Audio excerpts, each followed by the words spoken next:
Amen. Ok, pour la pour la biseau. Aujourd'hui, il y a un biseau terminé sur la 3 Jean, chapitre 2, pas de 3 Jean, verset 2. Et pas sur le biseau d'Altan. 3 Jean, verset 2.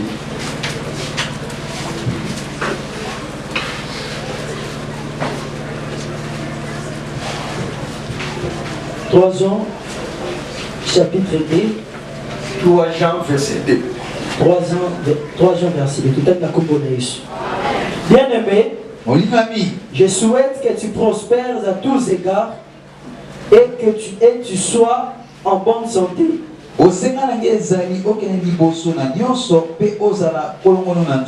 Comme prospère l'état de ton âme.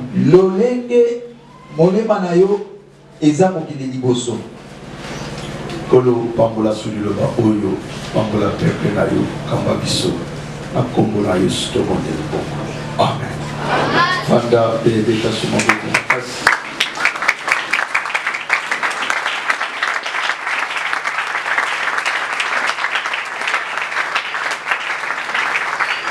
Amen. Ok, kola pambola biso. Tozo koba na dia na biso. Oyo tobandaki tozolobela si la guérison et l'âme obika ya molema.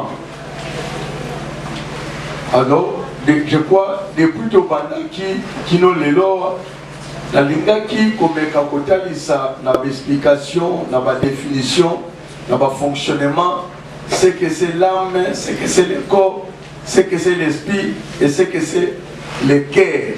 Alléluia. Mais dans Kokanisanionso, il faut retenir que en réalité, Tozana iteni ya nzoto, oizana kati ya molimo, pe Tozana nzoto, oize iteni ya libanda. Amen. Alors, ce total malam, même si les plans de composition, au monde a kati, Tozana esprit, Tozana cœur, pe Tozana âme. Amen. Mais dans l'Ibanda, nous avons un corps. Donc par rapport déjà, il y a une on comprend que si réellement, on est sage, on luka mingi, on bongisa, na kati ke l'Ibanda. Alléluia. Parce que l'Ibanda na yo mingi, ils ont dépendre par rapport à kati na yo. Alléluia.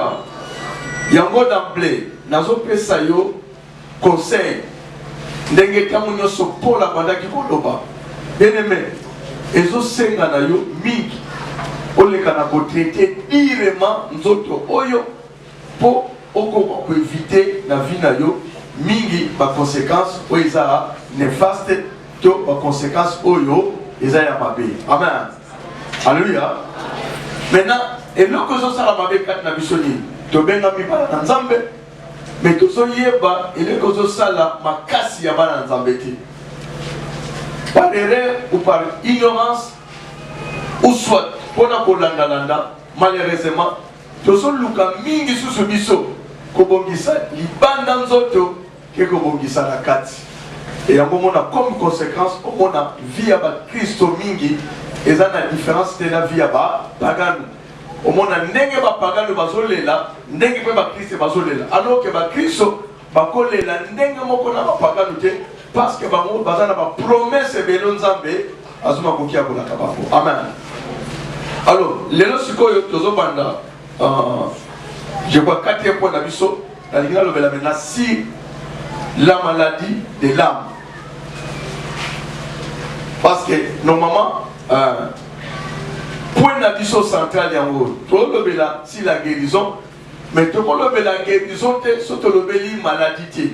Amen. Alors, les personnes dans la maladie, dans l'inda qui mingi dans le baki, pour expliquer les nuances ou les termes pour te les comprendre. Je crois que tout le monde a ça fixé. Alors, là maintenant, tout le là, si la maladie, je crois que dans la première partie, et si possible dimanche, il y a il y a Kokoba.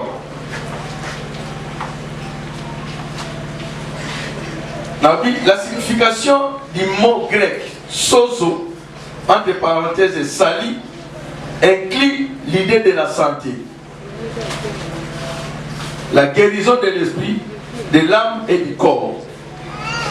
Donc on comprend que quand on a la maladie, et l'autre côté, tout le monde a quoi? Guérison de santé. Amen. Donc dès que on a la maladie, ce que ça va c'est on se retrouver dans la maladie de Kolobela, comme tout le monde. Ce qui est malade déjà, c'est que guérison de santé. Et on a ainsi. Amen. La maladie de l'âme est un problème commun de l'homme. Au monde, quand on pousse ça, on comprend que dans le lobby, malade il y a 4. Et ça malade généralement, na 4 na motonioso quelque part. Et l'autre dit. Amen. Donc, Moutoumoko a commis le volaté. Amen. Tous, au moins, tous impliqués d'une manière ou d'une autre, avec la grâce de Dieu. La maladie ou la blessure de l'âme, cœur brisé. Ces mots sont employés pour décrire les souffrances internes de l'âme. Amen. Donc, on a dit déjà que maladie à âme est un problème commun. Au monde, peut-être dans le but, d'une manière ou d'une autre, tu peux se retrouver. Alors, moi, je vais employer maladie de l'âme. C'est la même chose dans les blessures intérieures. C'est ça la maladie de l'âme. Blessures intérieures. C'est ça, maladie de l'âme. Ou, on a compris qu'on utilisait un cœur brisé. Motema oyo ezoko zoka motema oyo ezotangisa makila. Amen. Et ça terme pour la collapse biso c'est que c'est la souffrance de l'âme. Alors, donc on tanga quelques versets. Dans la Luc 4 verset 18, Luc 4 verset 18, Psaume 23 verset 3 et puis Luc 2 verset 35. Des versions sont dans ma lembe, ma version. Nabi dans la présence. Peut-être il faut comprendre. Malade, on s'y m'attend à la guérison, on s'en va contre ça. Alléluia. Luc 4, verset 18. On a mis la puissance 23, verset 3. Et de commencer à on a mis la Luc 2, verset 35. Luc 4, verset 18. Tout est na l'Esprit du Seigneur est sur moi.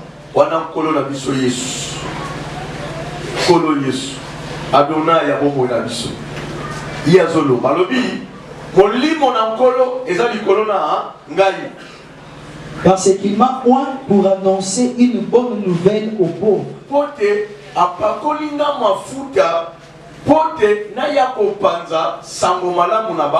Babola bazolo bela eza babola ko yazangi lipa pe yazangi kwanga te faut ça la bien yo aswana alléluia ko batu mususu na batem bazo kanisa kibobola eza lokola verti eza lokola loko malamu te Yesu abanolo kibobola ya musunité alléluia kibobola Yesu aboya kango amen amen kibobola ce n'est pas une verti ça un vice c'est le comme belle. Amen. Amen. Kibobola ya malamu ya molimu. Alobi nkolo apakolinga mafuta pote natalisa sango malamu pona panza sango malamu na ba bola. Il m'a envoyé pour guérir ceux qui ont le cœur brisé. Amen. Alléluia. Atininga pona sala nini pona bikisa bato mitebe sala nini yango ezoka zoka.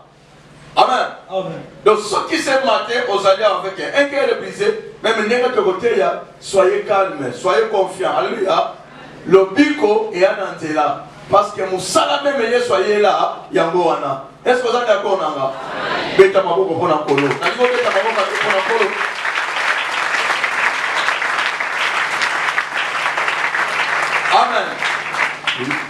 pour proclamer aux captifs la délivrance. Ok.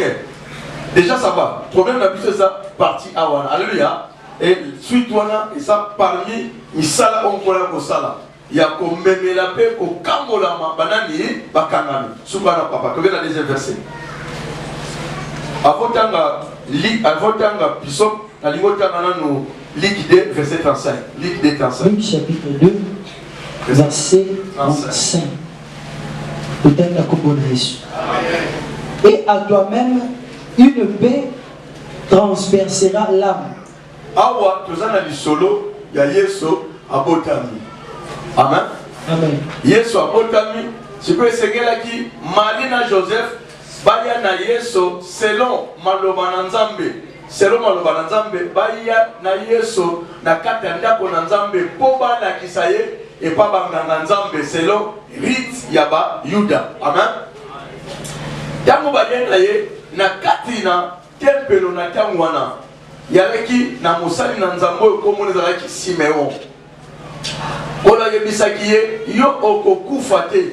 Ya mokufa fo mona mobikisi anani yango ya Israël. Verset sibo yango yawa. Tango siko ba ye na ye Simeon averti ba yebiseke muto tolobela kiyo oya kobekisa libota Israël yeyo. Tango Simeon azui mwana muke bébé Yesu. Si manakoso qui sa dokume pas dans Nzambe abisinkolo maintenant tu peux laisser ton serviteur partir en paix parce que na moni lobiko na Israël. Amen. Mais si manamo alobie pas Maria verset 2 abi Maria mwana oyo akozala élévation ya kozala pe libaku pona batumo mususu moko mama na ye mwana oyo asalokola nini lokola épée oye kosala nini oye kopasola oye lekina kozala ame na yo soki épée epasoli ame mutu abongi to mutu asoki mutu abongi to abebi c'est la maladie. C'est-à-dire effectivement c'est ce qui s'est passé. Alléluia. Tango Yesu sur la croix Marie en tant que maman na ndeka ko moto azomona mwana na ye ne kulusu baso tuba ye konga ya sepela ki abina ki je crois na motema de kaki na kosoka. Amen.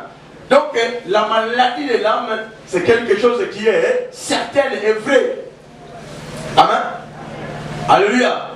Landa madame ba mingi même ne ko vandia je te dis la vérité ba mingi comment on a monté au développer peut-être au mona que on a problème na nzoto obela bela kamuda bakisi mingi omela otika dans ce problème na yo ezanzoto te. Amen.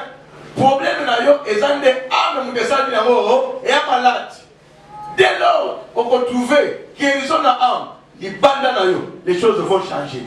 Il y a un moment Jean alobaki patient Garus je veux que tu sois en bonne santé. Je veux que tu prospères comme prospère l'état de ton âme.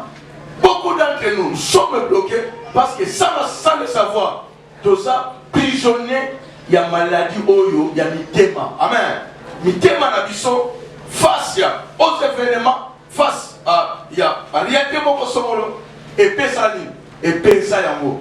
Et qui non le lo mitema mingi ezotanga. Ezosenga ezwa guérison. Alléluia. Amen. Et ça va bien. C'est très important. Donc, si il faisait. Ok. Prospéra l'âme afin que les pensées de beaucoup de guerre soient dévoilées. Abipote makanisi mingi ya batu e bomba mesali nango e monana. Amen. Psaume 23, verset 3. Psaume 23, troisième verset. Il restaure mon âme. Yoka, ok.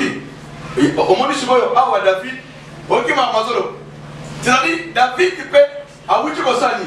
A où tu vas faire la maladie à Ninamo? Il y a âme.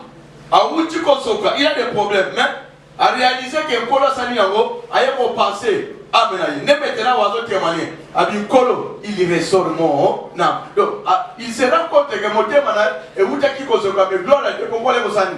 A eu restaurer. Alléluia. Alléluia. c'est ça mon souhait, que beaucoup des âmes soient restaurées. Bah, âme beleza kozoka si mamate ya yo esali yango et trouver restauration. Bah, toi baza sous les sema bo vie bikate. Quand l'âme sera restaurée, au lieu que les gars mokili, au lieu que ce soit qu'on vive mais et bien entendu qu'on vive mais nanango, il y a Yesu et même il y a Nzambe Adonai. Amen. Donc il me conduit dans les sentiers de la justice. Tu vois, c'est très important. Il restaure mon âme. Restauration est bien perro et tindie ba memaye na ba santiani yango ya bo sembo. Ba tindie l'injustice na bo sembo. Comme déjà d'emblée na kolobadia, soko zaliao et que tu habitudes, tu pratiques l'injustice, donc d'office âme les années, les amis. Ils sont malades. Est-ce que ça va? Amen. Ce qui des choses à awa, ou à ami injustice, aux alaka ami à fraude, aux alaka ami, il y a ce qui est droité d'office. Tu as une âme malade. Tu as besoin de quoi? D'une restauration. Alléluia. Amen.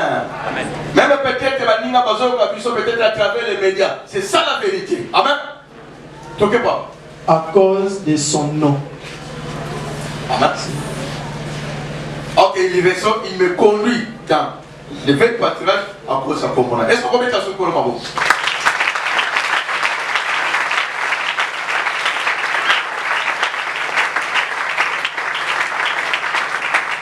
Amen. La guérison ou la restauration de nos âmes est un sujet important, car la chose qui détruit l'âme finira par détruire aussi les corps. La maladie de l'âme engendre la maladie du corps. Une dépression émotionnelle et mentale conduira à des problèmes physiques. Amen. Alléluia. Vous avez des problèmes dans votre vie, mais vos problèmes sont liés dans nos autres, mais ils sont endommagés. La guérison, la restauration de l'âme, koluka kobikisa âme, to koluka ko pesa pole, to esengo ya kobika ya âme na mutu. Les alité très important. Pour mingi. Et lokoyo ezobebisa âme ya mutu, au monde en mode tu vas avancer, suka sani. Suka elongwana kati ekosani ebimalibanda. Alors ndenge bandaki koboma âme, soki bo welite po bikisa âme, suka na wesani et ya koboma pena nzoto oyo. Amen. Amen. Il y a un moment de quelque part, il y a un verset qui est Bible Lobby. Yoka, il y a un verset Bible Lobby.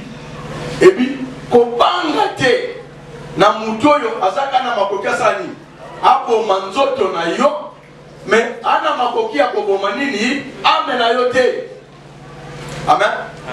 Abi, banga mingi, mutuana makokia sani, abo ma ame, po mutuana oya koboma ana makokia tile kwa piango, na lifelo. Alléluia. Amen. Amen.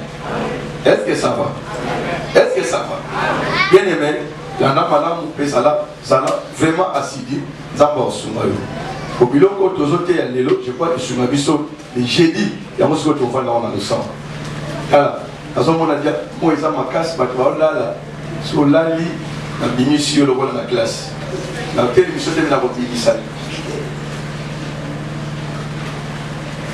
Il y a un pour la bimisa bakute yaya sala sentinelle ya moninga za pembeni wana otia ole so tufufa moto dole la biso na tomoto.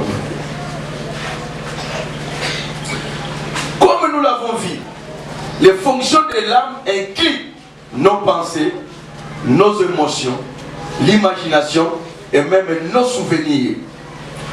Plusieurs chrétiens souffrent à cause de certaines cicatrices sur leurs âmes. Ils gardent plusieurs souvenirs douloureux et comme résultat, ils doutent le présent et ils craignent le futur. Amen. C'est très important. Yoka, na yebisa kibinongo. Na obaki na binoke ame na mutu et ça siège. Il y a personnalité il y a des émotions, il y a des pensées. Alléluia. Donc, vie na yo en réalité, et c'est décidé à dire bandate, mais c'est décidé à dire na 4. Amen. Maintenant, dès lors que âme na yo est malade, dès lors que âme na yo est qu'on réfléchir, qu'on raisonner normalement avec la puissance du Saint-Esprit, dès qu'ils ont atteint la maladie, c'est que même réflexion, même raisonnement, et ça n'y est pas. D'où, dès lors, le corps a fonctionné malamouté. Comme conséquence, vie n'a pas comme vie beaucoup troublée. Dans ce monde, c'est vrai, comme conséquence, on va douter du présent.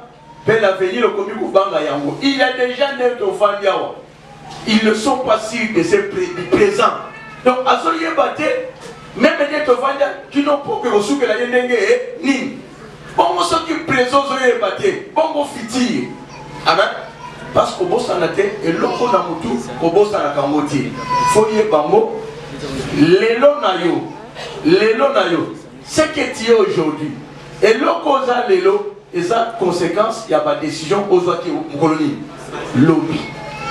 Donc, le présent est tributaire, le présent dépend quoi? Du passé. Amen. Résultat, on a ça dans l'élo. C'est par rapport à ce que j'ai fait hier. Amen. Et oh, on a causé dans le lobby. C'est par rapport on a ça là, l'élo. Amen. Amen. Donc, déjà, ce qui est réellement, ndenge na telenyawa naza un bon leader makambo nazo sala lelo na kobika conséquence nango lobby.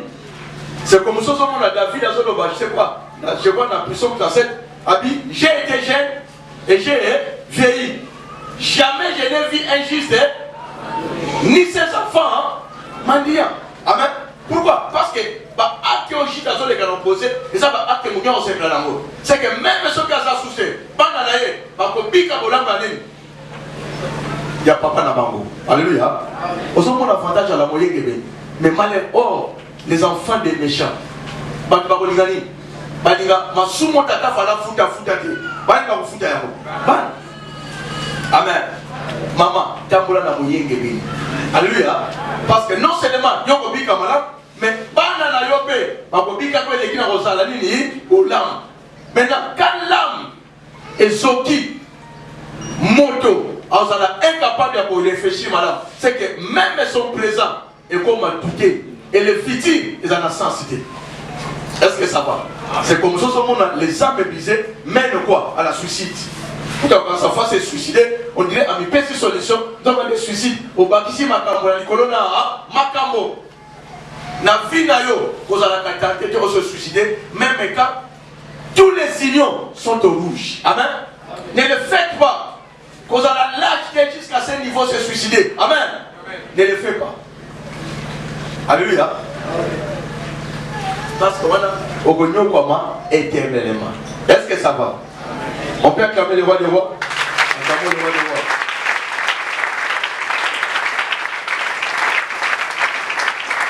Amen. Donc là, la Bible, Moutou dans la terre brisée.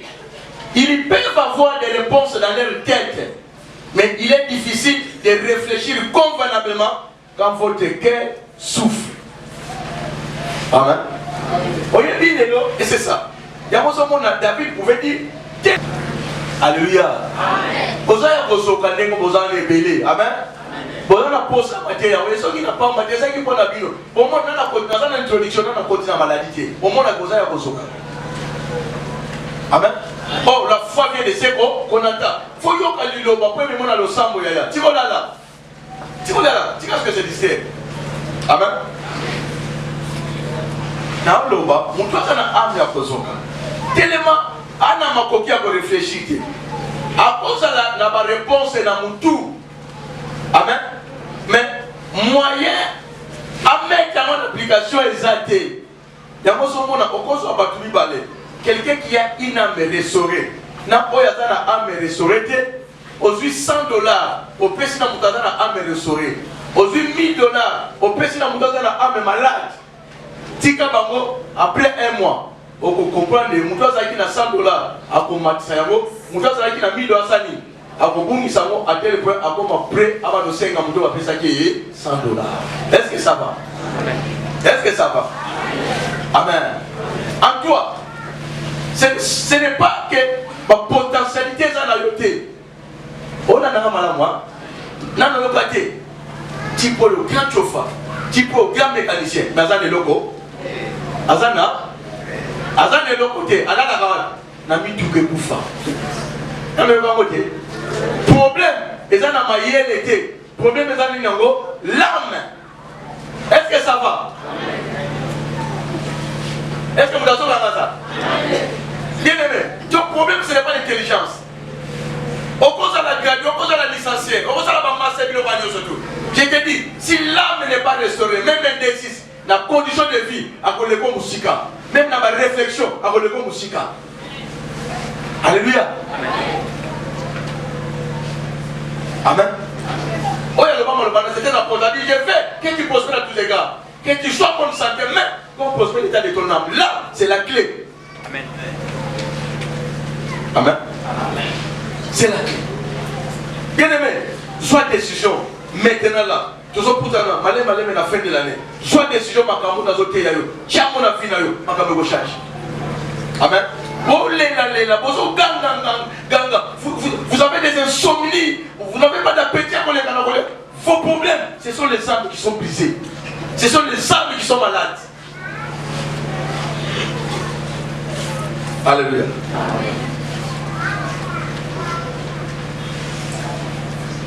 Nous sommes tous d'accord que nous avons besoin d'une âme, d'une guérison interne pour notre âme. Nos pensées, nos souvenirs et nos émotions ont besoin de guérison qui peut être appelée la libération de l'âme. Amen. Donc, c'est ça. Donc, quand l'âme est restaurée, ce que l'âme est guérie, donc on le baquet, cette âme est libérée. Et c'est comme ça. Quelque chose qui est libéré, et comme ça, il faut prospérer. Amen. Amen. Et le Kobakanga est prospéré de lui. Aujourd'hui, il y a Bokangi, à Kenyan. Alors, il y a un moulaya singo Bakangeli. Mais ce qu'on fait mouler, à quoi il y a Bakena, c'est Wana. Ça m'a fait des engagements. Amen. Mais ce qu'on fait mouler, on va le faire. On va le faire. Et c'est le côté bon à Sima, qui reste à mouler les Awan. Est-ce que ça va? Amen. Sur votre côté, quelques causes de maladies de l'âme. Alors, on va ce qu'on a pas cause de maladie de l'âme. Ça va se repréciser, sentir pour tous les déconner. Est-ce que ça va? Les causes de la maladie de l'âme. Ça va? Il y a plusieurs choses qui peuvent causer à notre âme une blessure ou une maladie prolongée. Non, il y a plusieurs choses. Il faut que c'est pelé. Pour la raison, il y a timing. Donc, il faut qu'on y enso. On dit qu'on là-bas na complexe d'infériorité. Bien aimé, tala, qu'on l'a qui pas na te goza mobola. Alléluia. C'est très dangereux. On bloqué mental yabana. On mentalement, on isolé bana. Amen. Donc c'est le conseil. À un certain moment, même si on vend dans tout le monde, elle m'a moi, l'ikelemba, continue l'ikelemba. Au super moi 50 000, au bimisi bana kuna, ok na bango na ville, ba continue na ba supermarché. Amen. Moi pour me sani yango, il faut m'appeler bana. Bana ba mesana ko mona ba maya tumamba wana, mais ba ke mona pe.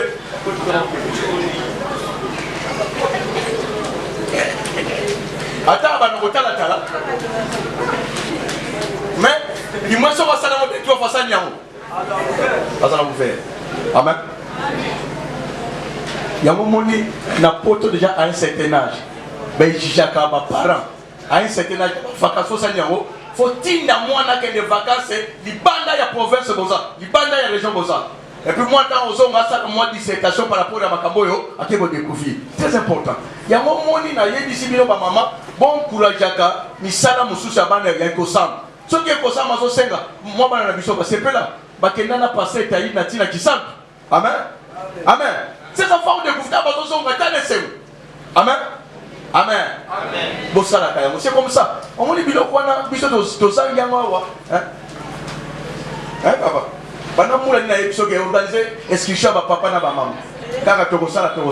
C'est mauvais. Amen.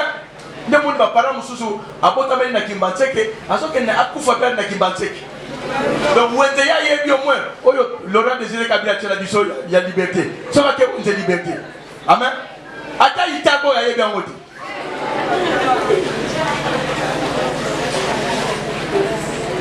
Amen. Faut pas élever les enfants dans complexe mon kosongol. Parce que pour moi, que papa n'aime dans un danger. Alors, il faut l'accepter pour ma fille danger. À tes athées, mon mini penda, au sali me konzo, au bimisiba na caverne, na liboulou. Amen. Est-ce que ça va? Applaudissons les rois du roi. Bêta ma boque pour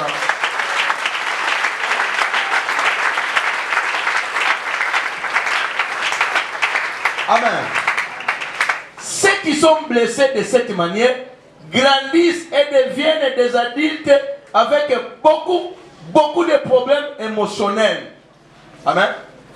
Bano bazokola na batiti do na ba blessure yo. Tangu bango pe bakokola, bazala ba mikolo na miteme sani yango ezokate me ba sasa ba senti.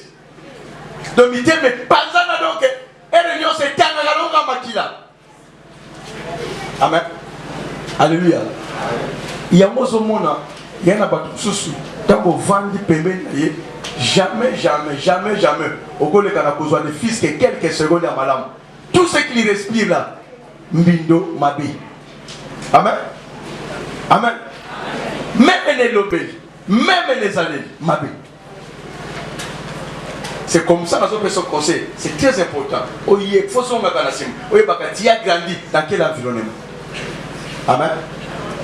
Parce que généralement, yo, on reflète le caractère, il y a un milieu sans yango, si vous collez un milieu, tu vas jaloux. Ok, tu le fais, tu vas développer quoi? La jalousie. Au collé un milieu, haine. Que tu le fais pas, tu vas développer quoi? La haine. Amen. Amen. Amen. Est-ce que ça va? Ces problèmes affectent les relations avec d'autres. Ces problèmes affectent les relations avec d'autres personnes. Dans la famille, à l'école, au travail et même dans l'église. Comment on trouve dans l'église déjà conflictuelle? Amen. Amen. Amen. Ils ont besoin de la guérison. Par rapport à Babika. Si vous allez à une église, tu es malade. Alléluia. Tu es d'abord malade, il y a 4. Et tu as des problèmes. Si vous avez des délivrance, vous avez marqué que vous avez bala. Il y a un moment où vous avez un mobile. Il y a 12 heures de soin. Il y a 15 heures de soin. Mon mobile a battu tellement. À ça, j'ai un moment tité. A commis mon mou ma pardon. Il y a comme la 5 à ma pardon. Et il y a mon doigt là où il y a son cas. Il y a un moment normal. Amen. Normal, mon bal est lios. Limisanga papa. Limisanga mama. Allez comment dire? Limisanga mama. Limisanga mama. Zokande, mon bal il doit la mabé, il doit la mabé dans yango. Yé moi je pas dans yango. Azoka kala. Soyez béni. Amen. Soyez béni. Alléluia. Y'a mon mabala mingi. Et tikaka mabala yani nango. Yabana. Mabala poto bimakanda ko momite mache sani et bikaka moi moto muke na on se mona mabala ko kufata pona pesa pa moloko ali bale ko fini souffre d'une haute estime personnelle négative. Ils ne pensent pas qu'ils peuvent réussir un jour dans quoi que ce soit. Ils ont peur de se charger d'autres responsabilités ou même de se préparer pour une meilleure position dans la vie. Ils ont été totalement abaissés ou critiqués, qu'ils ont perdu tout espoir. Ils vivent sous un nuage de doutes personnels et d'incertitudes. Alors, dans le cas là, ils ont maintenant passé pour développer vie na bango. Tellement, qui ça va mingi, dira, comment il a bango. Maintenant, parce qu'on s'est senti sans espoir et sans avenir. Donc, comme le coup là-bas, on a mon délaissé. Et ce qu'on a ce matin, Yesu ayaki pona yo. Alléluia. Yesu ayaki pona yo. Alléluia. Ayaki pour amener à la guerre. C'est possible. C'est possible. Parce qu'il nous a dit du néant, il peut élever quelqu'un. Alléluia. Amen. Amen. Ça n'a pas dit ma. Nzambe anamakoki alekana sumayo. Nous sommes tous sujets à de tels sentiments de temps à autre. Cependant, certains individus ont été blessés qu'ils ne peuvent pas vivre une vie normale. Ainsi, les Oudabloba, et c'est que le sala, attention, na où il est qui n'a pas là, c'est que na yo. 1 Corinthiens 15, verset 33. Faut attendre, je crois. Alors, il y a un souka ou fana banda. Deuxième point, maintenant, il y a deuxième point, je crois que je vais parler sur les péchés. Et va péché, n'a pas fanda ming, c'est les péchés aussi. C'est les péchés sexuels, l'immoralité, et si les œuvres de la chair. Mais je crois, dans Souma, on va continuer dimanche prochain pour grâce à la temps. À bon entendeur. Bien aimé, parents, même moi, au monde, on a un peu de ça pour comprendre comment on a personne qui est ici. Papa, au beaucoup de moi, on a malamuté, on traîne malamuté. Au finish, moi, on a azusé mina balabala. Alléluia. Tant azusé, papa, au sepela. Na yo papa, na yo moine. Bilo bale bosanini, bosoti. Malamu bisika keyi bankadre po azo misenanzela. Mais bisika keyi wana, soki kosoko asoka wana, amena onda balibala. Osuduka lobilo biasani. Asani ni azongela yo. Na kozonga maboko papa, azonga nani? Na bakuli. Yo okomi pembeni obanda kopema pose la goutte baye la godia. Baye ne soude tu ako. Babongisha de babomio davantage. Et on y a ce conséquence à dire désir intérieur. Alléluia. Alléluia. Amen. Beaucoup vous souffrez. Au beau temps. Les gens comme un problème dans la banane. Vrai ou faux? Vrai.